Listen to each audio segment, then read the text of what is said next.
Bienvenidos a Cruce de Palabras por Telesur. Soy Luis Hernández Navarro y hoy nos acompaña en el estudio la maestra Mónica Maxice. Mónica es politóloga, una gran conocedora del mundo del psicoanálisis, especialista en cuestiones de género y actualmente preside el Consejo para Prevenir la Discriminación en México.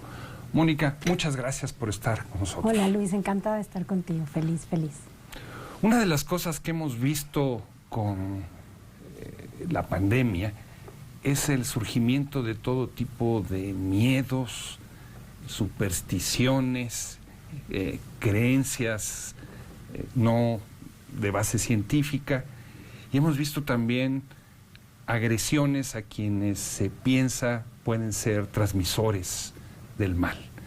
Por ejemplo, 3 clínicas donde se veían atender en 3 lugares distintos de México, en el estado de Nuevo León, en el estado de México y en Morelos, se les prendió fuego o se trató de prenderles fuego. ¿Cómo explicarnos esta reacción tan irracional?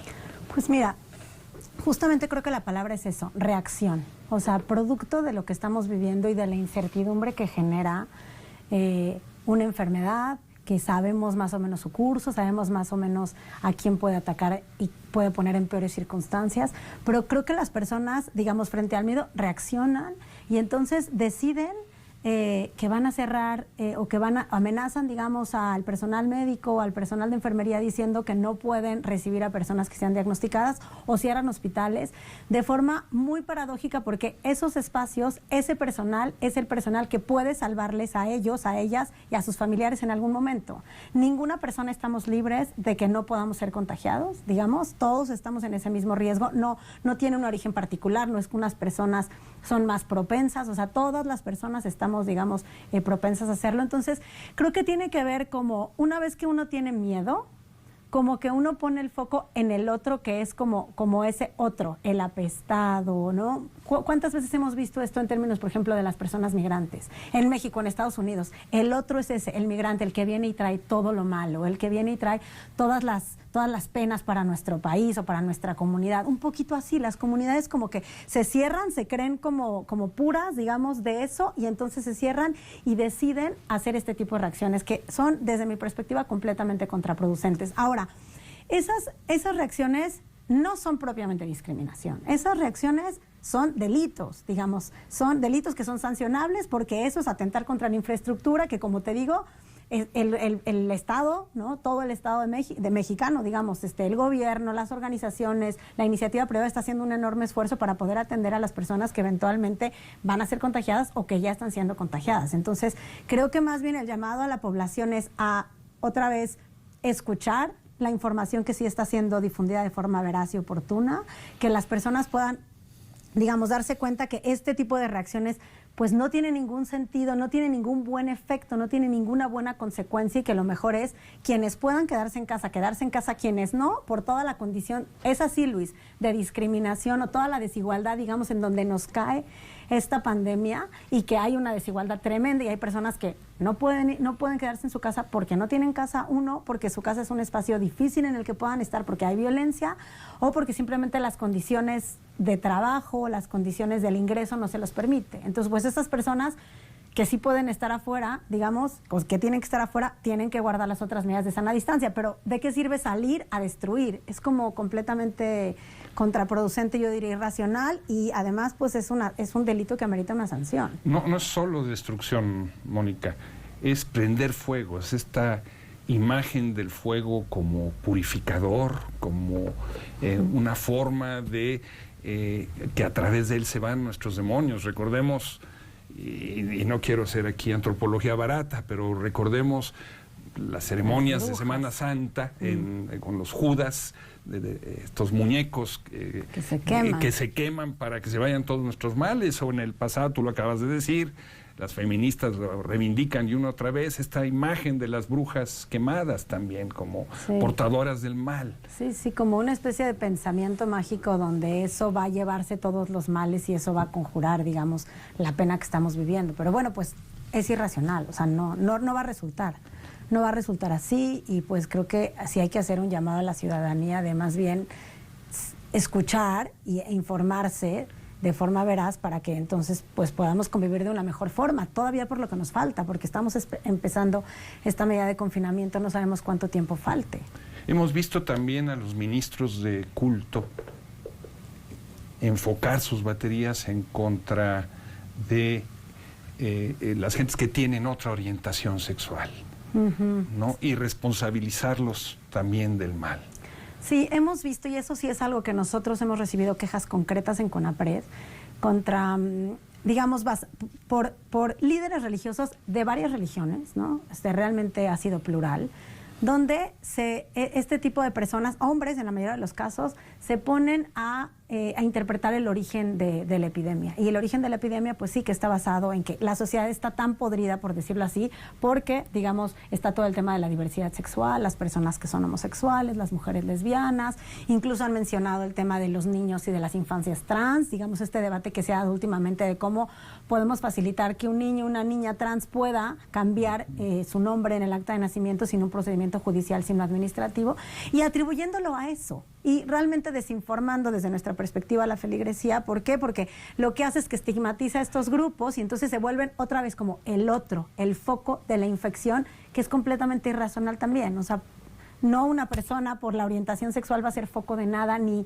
es causante de nada. Entonces, sí, desde CONAPRED hemos hecho un llamado muy, pues, así como muy claro y muy enfático a quienes fungen como ministros o ministras de culto, a que brinden información otra vez veraz, basada en la ciencia, y que no estigmaticen a grupos que eventualmente las comunidades los pueden considerar como el foco del problema y entonces ser atacados. O sea, porque los dichos de esas personas que tienen tanta influencia pueden acabar en violencia, concretamente violencia contra las personas. Entonces, ¿para qué generar esto ahorita? Es completamente innecesario, ahorita y siempre.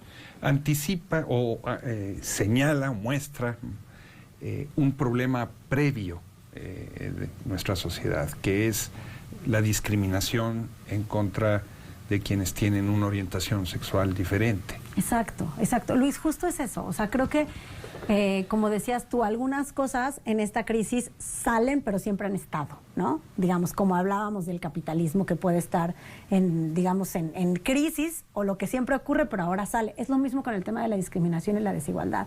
O sea, ¿en qué mundo cae esto? Y en particular en México, pues en un espacio completamente desigual, donde te puedo dar algunas cifras, digamos, de la encuesta nacional de discriminación que tenemos nosotros. En México hay muy poco analfabetismo, 3.3%. Pero de ese 3.3%, el 20% son personas con discapacidad y el 17% son personas indígenas. Otra vez igual en el tema de educación que a ti te importa tanto. El 20-22% de las personas en México tienen estudios de educación superior. Solamente el 7% de las personas que hablan lengua indígena lo tienen. ¿Sí me explico? O sea, esto nos agarra en un momento o en una situación donde hay muchísimas desigualdades por sexo, digamos, en términos de las mujeres y los hombres. Eso, en términos de la economía, se ve. O sea, 70% de los hombres forman parte de la población económicamente activa, solamente 50% de las mujeres. La mayoría de las mujeres, hacen trabajo no remunerado en las casas. Si eres persona indígena, mujer indígena, eso sube 10% del promedio de las mujeres en México. Y entonces, como que en este marco es que viene la pandemia. Entonces, obviamente, digamos, le pega o de forma diferenciada a los diferentes grupos sociales. Entonces, solamente como que las cuestiones de discriminación, digamos, como que se avivan, se visibilizan, y creo que el tema de los ministros de culto, o sea, creo que también tiene que ver con eso. O sea, todo el rechazo a la diversidad, ahora les parece un buen momento como para volverlo a decir, vinculado con algo que a la sociedad le importa mucho, que es su salud, su seguridad, ¿no? Todo este tema de la vigilancia, que es como el principal valor, más allá de la igualdad, la democracia, la libertad, etcétera, ¿no? Acabas de hablar de la población indígena. También se les ha señalado como responsables de la pandemia. ¿Cómo explicarnos esto?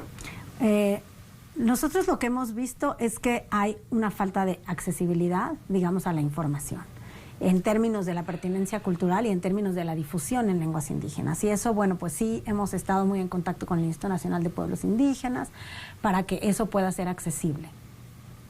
Digamos, de la interpretación de que las personas indígenas también son transmisoras, también contagian, por toda una serie de consideraciones de que no se asean, que son sucias, que etcétera, etcétera, que está formulada a lo mejor no en alguien en específico, con un caso que luego se haya presentado a la CONAPRED, pero que está socialmente flotando. Pues mira, creo que tiene que ver igual con este tipo de como ímpetus, como de responsabilizar. O sea, lo mismo que pasó en términos, lo que pasó en Puebla, digamos, con el gobernador, de decir que a los esta pobres enfermedad no les pasa nada. Exacto, es bastante contradictorio con el argumento que me estás diciendo, ¿no? A los pobres no les pasa nada y por otro lado parece ser que en esto que me dices, los pobres son las personas que probablemente, dado su falta de higiene, podrían transmitirlo. Y pues en realidad esto no tiene que ver con falta de higiene, tiene que ver con es un virus. Si tú lo tienes y estornudas, estés o no limpio o limpia, pues te va a dar, y si te entra en los ojos, te entra en la nariz, te entra en la boca, te va a dar. No importa quién eres, cuál es tu orientación sexual, si tienes una identidad étnica o no. El sexo realmente es completamente irrelevante, pero como lo que dices tú, como todo el tiempo estamos haciendo ese tipo de categorizaciones sobre la base de discriminatorias, exacto, basada en prejuicios, asumir que no se asean cuando pueden ser las gentes más saciadas del mundo, pues en sus circunstancias, en sus condiciones, etcétera, etcétera. Pero están esos prejuicios sembrados, como tú lo mencionabas al principio, como los migrantes.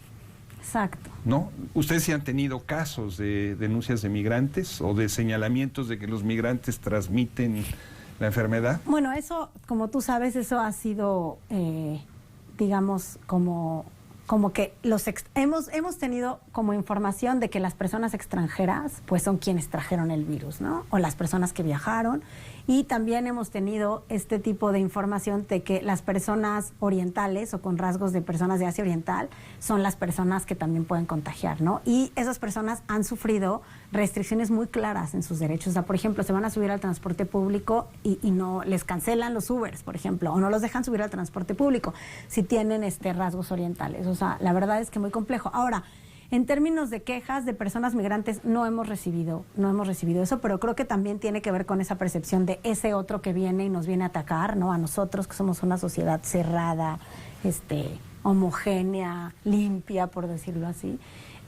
Y nosotros más bien lo que hemos sí estado muy en contacto con el Instituto Nacional de Migración como para el reforzamiento de ciertas medidas que también ya implementó la Secretaría de Salud, que tiene que ver con informar, con mantener la sana distancia en estos espacios que pues, son restrictivos de la libertad por un procedimiento administrativo. Y pues hasta el momento sabemos que esa es la información que tenemos, que en las estaciones migratorias no hay personas infectadas de esto, e incluso se está haciendo el esfuerzo por sacar a las familias, porque hay niños acompañados, a algunos otros albergues. ¿Te parece si vamos a una pequeña pausa? Sí, adelante. No se vayan, seguimos con esta conversación.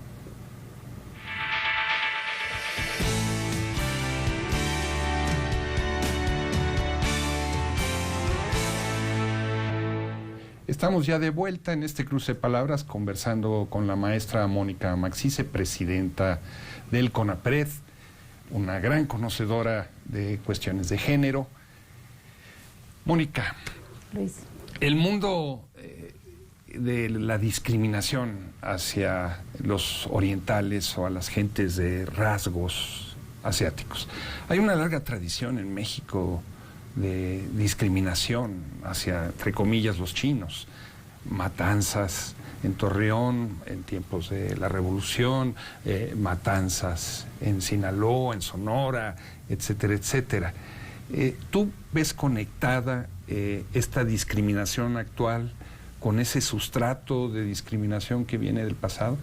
Yo creo que sí, digamos, esta situación que estamos viviendo sí como que nos remite y saca, digamos, en algunos casos cosas muy positivas por parte de la gente, también hay que decirlo. O sea, hay muchas personas que están haciendo cosas pues extraordinarias, de una creatividad increíble, como para ayudar, para ser solidarias, para donar, con ciertos colectivos muy discriminados, por ejemplo, con el tema de las trabajadoras sexuales.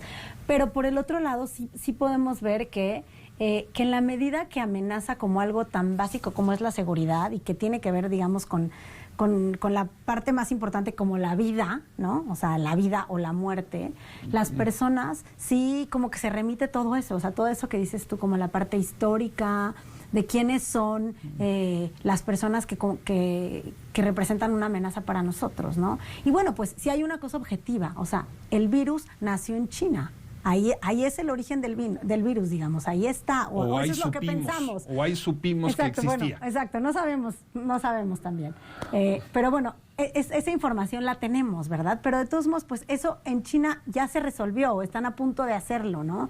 Entonces, no tiene como una secuencia tan lógica decir que vas a rechazar a una persona china o que tiene rasgos chinos, porque te va a contagiar, porque si vemos lo que está pasando en Italia o en España, el número de muertos que ha habido en esos países, lo mismo con Estados Unidos, no sé si la gente está pensando, preguntando si tú eres español o eres o italiano, y entonces como tratando de limitarte un derecho a lo que sea, a entrar a un restaurante, a entrar a un supermercado, a subirte al transporte público porque eres español o eres italiano, ¿me explico? O sea, entonces sí creo que tiene que ver con estas cuestiones más históricas de grupos pues muy discriminados y muy rechazados socialmente.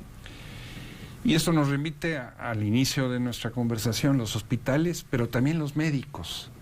A los médicos, al personal sanitario, no se les deja subir al transporte público, se les señala. No deja de ser una paradoja que quienes están en la primera línea, poniendo el cuerpo en riesgo, su vida para atender el mal, sean vistos como posibles enemigos, transmisores, gente de la que hay que cuidarse. Sí, totalmente. O sea, creo que igual tiene que ver con el tema de como la desinformación. O sea, si se piensa que las personas que están haciendo la atención, como dices tú, en muy buenas o en malas condiciones o en regulares, dependiendo de todas las situaciones, digamos, y de la diversidad de lo que ocurre en el país, pues que las personas del personal médico, el personal de enfermería, están tomando las medidas para no ser contagiados o contagiadas, y entonces, por lo tanto, pues digamos, las están guardando y que pueden entonces transitar para irse a sus casas y que no tendría por qué recibir este tipo de rechazo social. Entonces, igual pienso que tiene que ver con la desinformación y con solamente como reaccionar al prejuicio. Ay, es médico, me va a contagiar, y entonces les echo cloro, los han rociado de cloro. O sea, a una persona en San Luis Potosí, a una mujer, digamos, personal del hospital, le fracturaron unos dedos. O sea, al punto de llegar a la violencia, lo cual, como dices tú, es completamente injusto en términos de el reconocimiento que tendríamos que estar dándole a estas personas que están jugando pues la vida, sus carreras en estos espacios, y que eventualmente también, si vamos a ser contagiados en algún momento y estamos en una situación de riesgo, pues tendremos que ir a un hospital o tendremos que ir a ser atendidos ahí, y esas personas son quienes pueden salvar nuestra vida, quienes nos van a informar, quienes nos van a estar actualizando sobre nuestro estado. Entonces es como pues acabar con la salvación, me parece, o sea, bastante paradójico. ¿Y cómo explicarnos que en países como Italia o como España, terriblemente afectados por el mal, la gente salga a los balcones, a las ventanas, a aplaudirles al personal sanitario, a los médicos, a rendirles un homenaje, y aquí en México hagamos eso?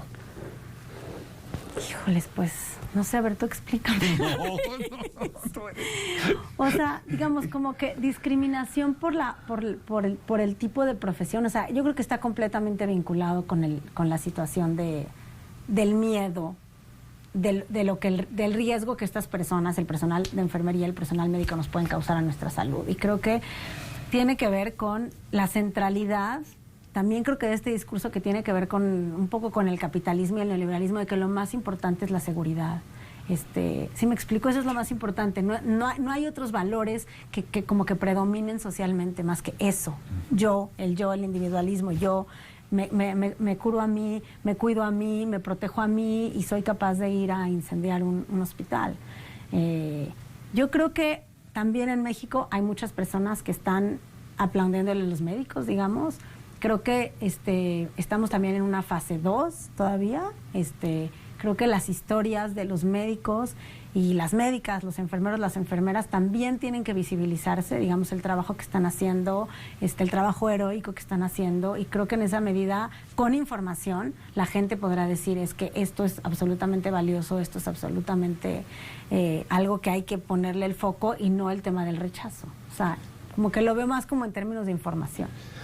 Al mirarnos a través de la ventana de la pandemia, lo que encontramos es un país racista, un país clasista, homofóbico. Un país homofóbico, un país mágico, no en el sentido bueno de la palabra, sino anticientífico.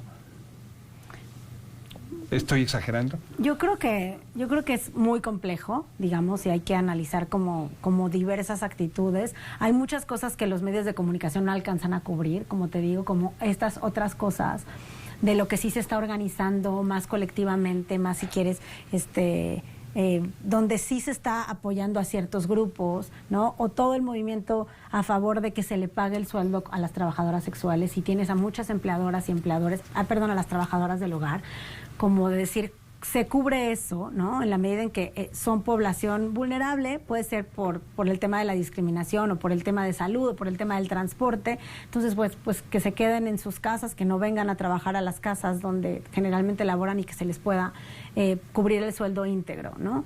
Hay, yo creo que muchas iniciativas positivas, y por otro lado, creo que sí hay una base que sí está presente en nuestro país, como dices tú, de racismo, de clasismo, de homofobia, de xenofobia, ¿no? La fobia contra las personas extranjeras, las personas migrantes, que sí está saliendo y visibilizándose, y creo que pues es una excelente oportunidad como para vernos, reflejarnos y decir, es que en cualquier momento estamos del otro lado. O sea, es como esta paradoja de que yo soy tú, tú eres yo, y cómo nos queremos tratar unos a otros, en verdad, o sea, no como hablando, pasando a términos más como éticos, sino simplemente de la pura sobrevivencia, cómo sí logramos ser solidarios, y cómo sí logramos sobreponernos a esto, como ya lo hemos hecho en otros momentos. México lo ha hecho, digamos, en temblores son otros contextos, me explicó, la amenaza es otra, la amenaza es un temblor que ya vino, ya pasó, ¿no? Aquí como que la amenaza está presente, está todo el tiempo aquí, no sabemos quiénes son, no se ve, no se puede distinguir. Entonces, por eso apelamos a otras cosas, si alguien está sucio, si alguien está con ciertos rasgos, si alguien tiene un tapabocas, si me pongo un traje de médico, médica, entonces es como, yo creo que son como medio mecanismos de sobrevivencia que son bastante contraproducentes, y por eso es importante como tenerlos conscientes. Como tú sabes, lo principal que, digamos, el primer paso pues es hacer conciencia, aceptar, para después ver otras opciones. Entonces creo que ese es el gran trabajo de los medios de comunicación ahora, ¿no? Hay una especie de broma en México que dice que la vida es lo que transcurre siempre entre la conferencia del presidente López Obrador a las 7 de la mañana y la conferencia de Hugo López-Gatell, el subsecretario de Educación, a las 7 de la tarde. Tú saliste ahí en una de las conferencias de las 7 de la noche con Hugo López-Gatell, explicando esta situación de la discriminación, y decías, hay que aplanar la curva de la discriminación. ¿Qué significa eso? Pues es una referencia clara, como tú sabes, a lo que el subsecretario estaba diciendo. O sea, en la medida, se han pasado las gráficas, digamos, la gráfica que es la potencial si no se hace nada, y la también potencial si todos y todas ponemos de nuestra parte y decidimos, quienes están en esas condiciones, quedarse en casa, y quienes no se pueden quedar en casa, guardar la sana distancia para que entonces los contagios sean menores. Entonces, bueno, lo que nosotros hacíamos el llamado justo en esa conferencia, es decir, ahorita que estamos en este periodo y que estamos viendo todos estos brotes, digamos, de discriminación, tenemos nosotros quejas muy claras de gente que, digamos, ha sido diagnosticada, y algunas personas en las instituciones públicas propiamente han subido sus fotos, por ejemplo, a redes sociales, como diciendo, aguas, esta persona tiene coronavirus. O sea, violando pues digamos los datos personales y toda la vida íntima de las personas y además pues estigmatizándolas. Muchas cosas que como dices tú ya estaban, o sea, el hostigamiento laboral está en México desde hace mucho tiempo, lo hemos visto, llevamos muchos años tratando de construir protocolos para acabar con el hostigamiento laboral, con el acoso sexual, eso se ha dado muchísimo, personas que han sido diagnosticadas y que deciden despedirlas, simple y llanamente, o restringirles el acceso a los servicios médicos. Entonces, lo que nosotros, el llamado que hacíamos ese día en esa conferencia de prensa, es decir, estamos en un buen momento como de concientizarnos de que eso está pasando, que no tenemos por qué ser reactivos de inmediato, sino más bien calmarnos, ver cuál es la información, hacer como una autorreflexión de que si esto que estoy haciendo es racional o no, si estoy basado en mi prejuicio, mi estereotipo, rechazando a esta persona o limitándole un derecho, pues eso es discriminación, eso es sancionable por parte del Estado, ya no se diga la parte de los delitos de ir a quemar un hospital. Y entonces, como el llamado a, si todos nos hacemos y todas nos hacemos conscientes, entonces vamos a poder bajar la curva de la discriminación, que sí va en ascenso en la medida, digamos, dado los datos que tenemos nosotros de las quejas que hemos recibido, ¿no? ¿Se está insistiendo suficientemente desde una política pública en este asunto de la discriminación y el coronavirus? Yo creo que cada vez está más presente. Yo creo que sí, en la medida en que la pandemia ha ido teniendo sus efectos, se van visibilizando los impactos diferenciados que tiene con diferentes poblaciones. Es lo mismo como en qué tipo de México cae la pandemia, en un México que tiene una alta tasa de obesidad, una alta tasa de hipertensión, una alta tasa de diabetes, me explico, es casi igual, o sea, también cae en un México donde hay racismo, donde hay clasismo, donde hay xenofobia, donde hay aparofobia, donde hay muchos, pues digamos como un contexto no ideal para la igualdad. Entonces, yo creo que sí, el esfuerzo del gobierno ahora, acompañado por nosotros y por otras instituciones, es cómo hacer una atención diferenciada y cómo considerar el impacto diferenciado que tiene en cada una de las poblaciones esta pandemia. Y entonces tratarlo así. Mónica Magsice, muchas gracias por este cruce de palabras. Muchas gracias, Luis, muchas gracias a ti. Amigos, amigas, muchas gracias por su amable compañía el día de hoy. Ya saben, los esperamos la semana que viene aquí por Telesur. Hasta la próxima.